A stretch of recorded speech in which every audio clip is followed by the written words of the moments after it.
Tuhan tidak mendisiplin semua orang yang ada di dunia ini. Dia hanya mendisiplin anak-anaknya.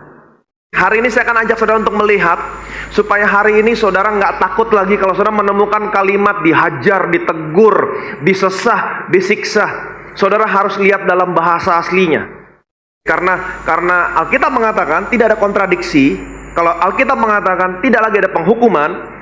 Jadi kalau kata dihajar, ditegur, saudara jangan pernah takut ketemu kata dihajar, ditegur.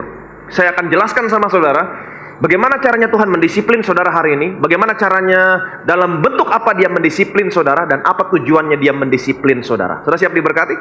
Oke, Ibrani pasal 12 ayat 5 sampai dengan 6. Dan sudah lupakah kamu akan nasihat yang berbicara kepada kamu seperti kepada anak-anak? Hai anakku, janganlah anggap enteng didikan Tuhan, dan janganlah putus asa apabila engkau diperingatkannya.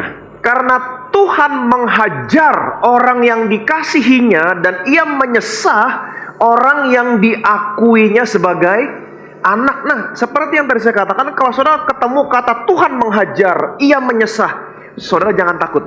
Kebanyakan orang Kristen punya konotasi yang negatif tentang menghajar, menyesah. Saudara kebanyakan berpikir, oh Tuhan menghajar, kasih penyakit, kasih penderitaan, bikin kecelakaan. No. Kebanyakan memang orang Kristen punya konotasi yang negatif tentang menghajar, menyesah. Kalau saudara, itu sebabnya saudara kalau baca Alkitab jangan comot-comot. Lihat konteksnya. Sebisa mungkin lihat bahasa aslinya. Kalau saudara lihat perikop ini, Ibrani pasal 12, judul perikopnya adalah God's Discipline. Disiplin dari Tuhan, disiplinnya Tuhan. Nah, itu sebabnya saya akan ajak saudara melihat bagaimana caranya sekarang Tuhan mendisiplin anak-anaknya, dalam bentuk apa Tuhan mendisiplin saudara, dan apa tujuannya Tuhan mendisiplin saudara. Nah, kalau saudara melihat kata menyesah di sini, menyiksa, banyak orang punya konotasi yang negatif, mengerikan. Tetapi kalau saudara lihat bahasa aslinya, kata menyesah di sini dalam bahasa Yunaninya, terjemahannya adalah paideia. Apa itu paideia? Paideia artinya child train. Mengkoreksi, correction. Apalagi artinya mendisiplin. Mengkoreksi, mendisiplin. Jadi kalau di situ dikatakan ia menyesah orang yang dianggap sebagai anak. Jadi artinya apa? Ia mendisiplin, ia mengoreksi orang-orang yang diakuinya sebagai anak. Itu sebabnya tadi saya katakan Tuhan tidak mengkoreksi, mendisiplin semua orang yang ada dalam dunia ini. Dia hanya mengoreksi, mendisiplin anak-anaknya, saudara dan saya. Dan saya mau saudara mengerti, kalau Tuhan mendisiplin saudara, alasan Tuhan mendisiplin saudara adalah karena dia mengasihimu. Nah, saudara harus tahu ini dulu, pegang ini. Kalau Tuhan mendisiplin saya, alasannya adalah karena Tuhan mengasihi saya. Dan satu hal yang saya mau saudara mengerti, kalau Tuhan mendisiplin saudara, dia tidak pernah mendisiplin saudara dalam bentuk bakteri, virus, sakit penyakit. Nggak pernah. Dan dia tidak pernah mendisiplinmu dengan memberikan bencana, kecelakaan, nggak pernah. Yesus berkata, kalau kamu yang jahat aja tahu memberikan pemberian yang baik kepada anak-anakmu, apalagi Bapamu di surga. Dia pasti memberikan pemberian yang baik. Jadi Tuhan tidak pernah mendisiplin saudara, menghajar saudara dalam bahasa Indonesia, mendisiplin saudara dalam bentuk sakit penyakit, nggak pernah. Yesaya pasal 53, perhatikan baik-baik. Tetapi dia tertikam oleh karena pemberontakan kita, dia diremukkan karena kejahatan kita, ganjaran, katakan bersama saya, ganjaran. Ganjaran yang mendatangkan keselamatan bagi kita ditimpakan kepadanya, dan oleh bilur-bilurnya kita menjadi sembuh. Nah, perhatikan baik-baik, ganjaran, disiplin, hukuman dalam bentuk sakit penyakit. Di dalam perjanjian lama itu udah biasa. Betul? Sekali lagi saya ulangi, ganjaran, hukuman, disiplin dalam bentuk sakit penyakit di dalam perjanjian lama itu udah biasa. Ketika bangsa Israel memberontak kepada Musa, Tuhan kirim ular-ular tedung mematok bangsa Israel, semuanya pada mati. Udah biasa. Waktu Miriam memberontak kepada Musa, Miriam menjadi kusta. Jadi ganjaran, hukuman dalam bentuk sakit penyakit dalam perjanjian lama itu udah biasa.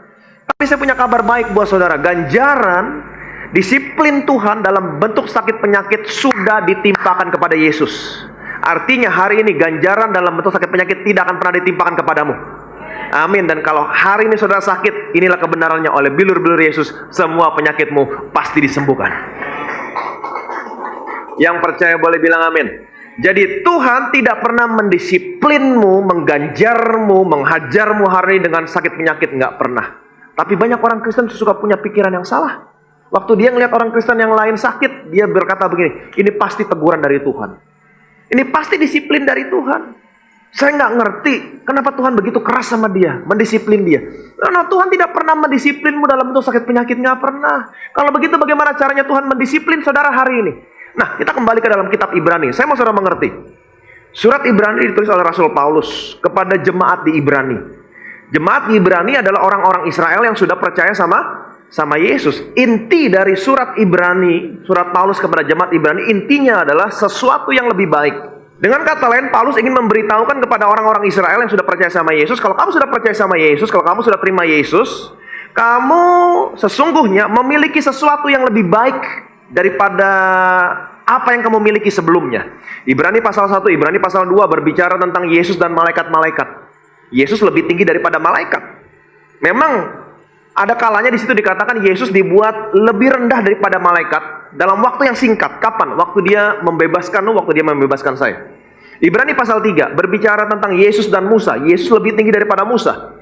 Di dalam perjanjian lama kamu memiliki Musa. Tapi hari ini ketika kamu percaya sama Yesus, kamu bukan lagi punya Musa, kamu punya Yesus. Yesus lebih tinggi daripada Musa. Musa adalah hamba, sedangkan Yesus adalah anak. Ibrani pasal 4 tentang tempat perhentian. Tempat perhentian bangsa Israel adalah tanah Kanaan.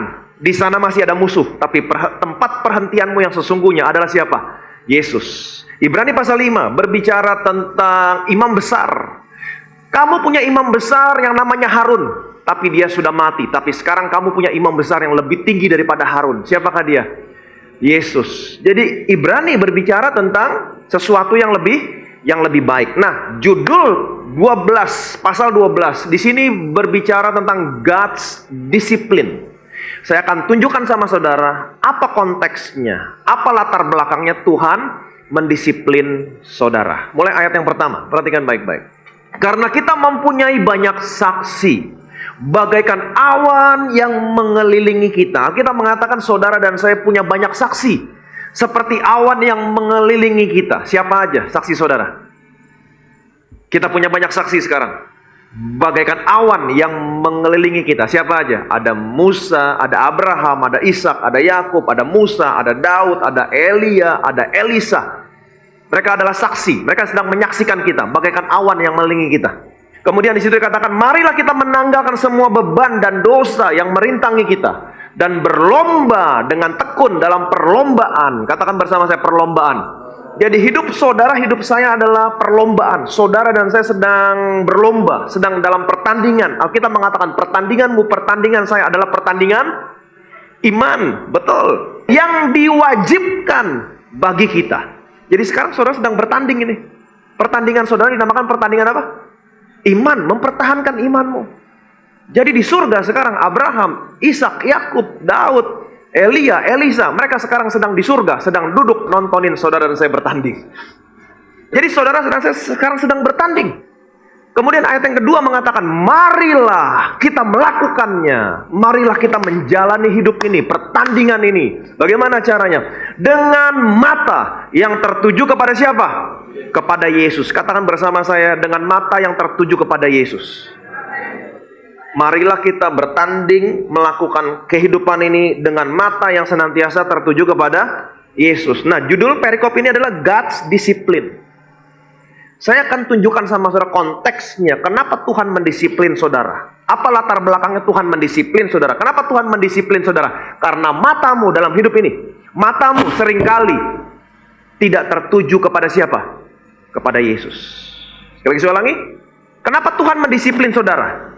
Karena seringkali dalam hidup ini, dalam pertandingan ini, matamu tidak tertuju kepada Yesus. Kalau matamu tidak tertuju kepada Yesus, artinya matamu tertuju kepada siapa? Kepada yang lain, kepada manusia, kepada bosmu. Kepada orang yang sering memberkatimu, sehingga saudara menjadi orang yang demanding sama dia, bergantung sama dia. Matamu selalu tertuju kepada dia, matamu nggak tertuju kepada Yesus. Dan saya mau kasih tahu sama saudara, satu hari saudara akan menjadi frustasi, kecewa, dan marah sama orang-orang ini. Tuhan mau matamu senantiasa tertuju kepada siapa? Kepada Yesus. Kenapa? Saudara masih ingat ketika Petrus dan murid-murid yang lain lagi naik perahu, mereka ketakutan karena perahu mereka diombang-ambingkan badai sakal, angin sakal yang bertiup di danau. Ketika itu Petrus dan murid-murid yang lain ketakutan. Tapi waktu Petrus ketakutan, dia melihat Yesus. Katakan bersama saya, Petrus melihat Yesus. Petrus melihat Yesus datang dengan berjalan di atas air.